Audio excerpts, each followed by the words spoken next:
was here in the 1770s? Say again? Not the French in the 1770s. The 1770s, the British. Now, how would you know I was a British soldier rather than a French soldier? Red. This red uniform. Now, this actually isn't faded all that much. And that's because a lot of people, it does look rather faded. A lot of people, when they think of the red coat, they think of like the red of the flag up the flagpole, or the red of your shirt there. But the red we're wearing is called a madder red. And it looks a little faded, but this is actually a relatively new jacket, and it's a muted red because it's made from the wool, the dye of the madder plant. The wool is dyed with the M-A-D-D-E-R, madder red, and it is a very, very cheap dye. One of the reasons they like using it so much is it's one of the cheapest dyes available. Now, officers would get that dark, or that bright red, that scarlet red, whereas the enlisted men would be stuck with this muted red. So that tells you something, that both Jim and I are the same rank. We are both enlisted men. Anyone have an idea what rank we might be?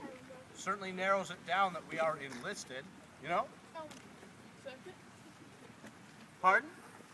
Like 2 ranks, like... What? Not 2 ranks. What rank? We are privates. We are privates. And you know that there's a couple ways you can tell we're privates. One, we have, of course, the madder red regimental red coat here. Secondly, you can see I've got this white taping up on my hat. Now, this white taping tells you we're a private. Now, a lot of people see the kind of 2 bars, stripes on my hat, or on Jim's hat. I think that might mean something, but that's actually to keep the hat cocked up like this. It's the style, to keep the sides cocked up. Now, you can also tell we're privates because we have plain pewter buttons. Now, on all of our buttons, we have all over our uniform, they all say K''S8, KS8. And we have this 8 on our belt buckle. 8 on the button, 8 on the belt buckle. What do I do? Very close. We are, in fact, the 8th regiment of the King's 8th Regiment of Foot. So we also have, unique to the King's 8th, the facing, the colors of my cuffs, the colors of my lapels, this dark blue was unique to royal regiments. Regiments that have been bestowed with an honor, which happened earlier on in the 18th century after a battle in Scotland that the 8th Regiment was at, did very well at this battle. They helped to put down a Jacobite uprising back in Great Britain, in Scotland, and the king bestowed upon them his honor. He made them the King's Regiment, so that's why we were allowed to wear this dark blue facing. Other units would have all sorts of different colors, buff, yellow, green, black, all sorts of different colors. This dark blue is unique to royal regiments. And further unique to the 8th alone is these lacing groups around all the buttons. Everywhere I have a button, there's this lacing around it. And this lacing, each regiment had a unique design and pattern. They weren't always rectangles, they weren't always this blue and yellow stripe. Sometimes they were very fancy, almost looked like a spade or a diamond shape, or rounded edges, all sorts of different patterns and colors. And each regiment had a unique pattern and color. You notice I don't have anything on my shoulders like the modern Army unit insignias are.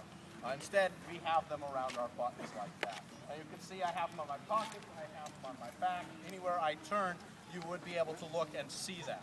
So that's just a little bit. And there were 2 companies stationed here, like I said, a company of Patman, like Jim and myself. And they were kind of the standard line battalion company, what they were called. There were 10 companies in every regiment. So about a 5th of their total strength is stationed here at Michilimackinac. 1 company of battalion company, which means 8 out of every 10 companies are battalion infantry.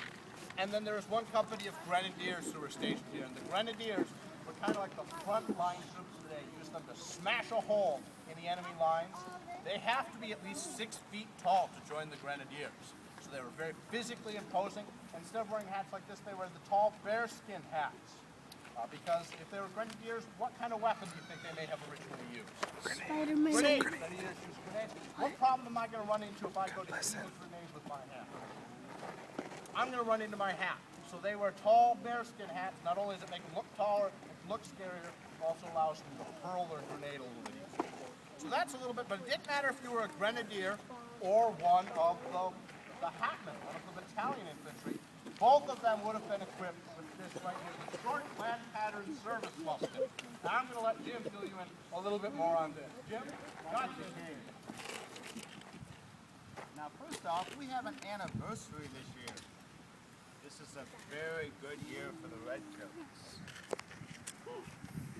Have any of you heard of the War of 1812? Heard about that? Well, guess what? The first action happened on Mackinac Island. The British took the Fort Mac in the first action of 1812. And I have you lined up perfectly. We had to give it back after the ceremonies on July 17th. I say we take it back today. You ready to go with us? Thinking about it at all? Now first off, you're lined up perfectly in ranks and rows. This is how we fight in the 18th century. Do any of you play any kind of musical instrument? We need musicians. Oh, we got a lot of them. Nobody here? Okay, very good. I'm going to give you a drum and a fife. You have a bearskin head as well, and you stand back behind. You're the communication. So the rest of you people are hatmen and hatwomen. You issue the King's Arm, a 75 caliber smoothbore musket. Very inaccurate and very unreliable. See, we're gonna give you cartridges. These are the forerunners of a metallic cartridge. With this cartridge and this smoothbore, you can fire between 15 and 20 seconds, firing 3 to 4 shots a minute. It's pretty fast in the 18th century. So first rank, when you hear the commands, you're going to fire together in what we call a volley. You're going to send a sheet of lead towards the enemy. With a sheet of lead, certainly somebody in the front rank should hit something. That's kind of what we went for, quantity over quality. So here's the key, you must reload in 20 seconds. First rank reloads. As you reload, we have a rank ready behind us. Second rank advances and fires a volley. And we kind of keep leapfrogging down the battlefield, firing as we go. The way we do it. Now there is a downside. We're massing our fire, right? We're bunched up. The enemy fires at us. First rank, I'm very sorry. Some of you could fall in battle. But be reassured, young man, if you fall in battle, we have an eager and willing replacement. You see that young man? The chips? He's going to fill in his spot and keep moving down the field. Now you get close to the enemy, it gets worse. You're going to hear the commands, fix bayonet. You're going to turn your musket into a 6-foot spear and decide the battle hand to hand. Would anyone here look forward to a bayonet charge? I'll see. There's a one in the back, two in the back. For the rest of us, we're going to have to make somebody a sergeant. We'll make these two people on the flank a sergeant. Give them big halberd spears and bad attitude. Why are they behind us with spears, troops? Think that's for the enemy? That's for us. They're going to motivate us. Encourage us to fight. We don't have an option here.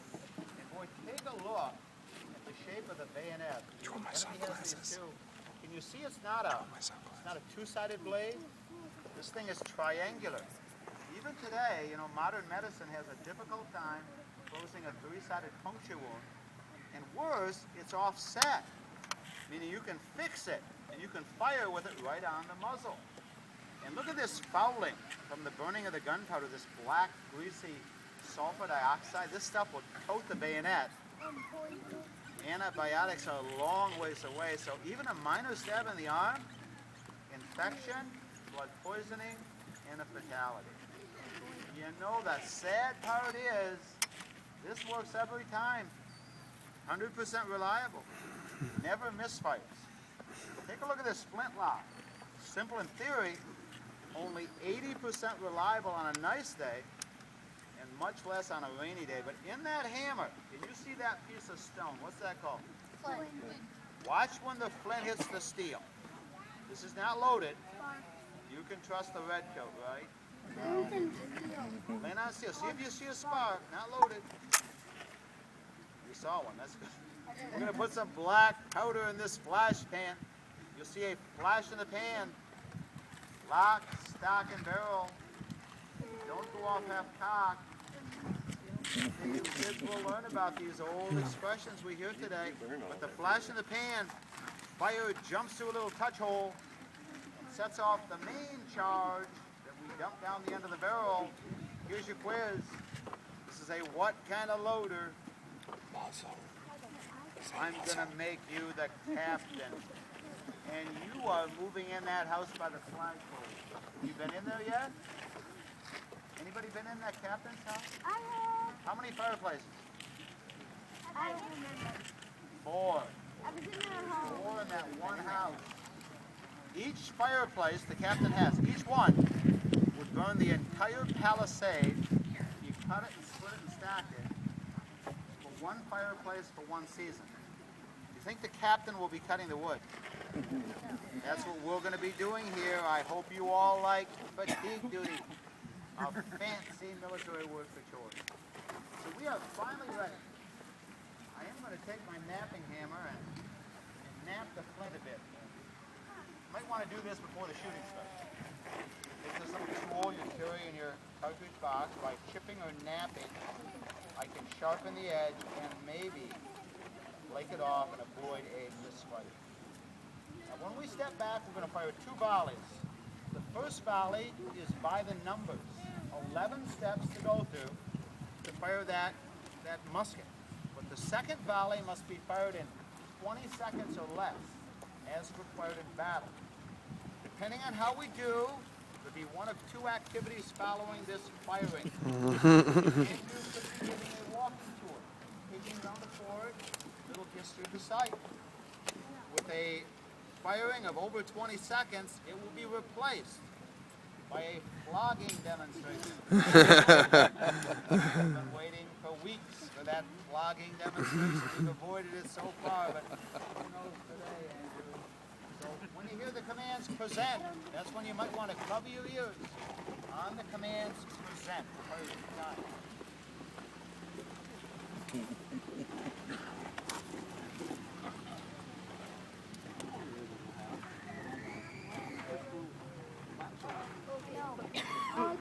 Like either use these. All right. I either use Better. these, this. All right, Andrew, you ready? Andrew, you ready? Catch forward. Take care.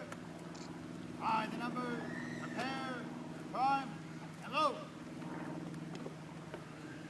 Open, hand. Handle, cartridge. Prime.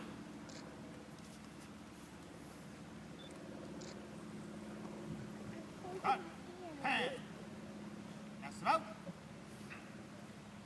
Charge with cartridge. Draw. Rammer. Ram down cartridge.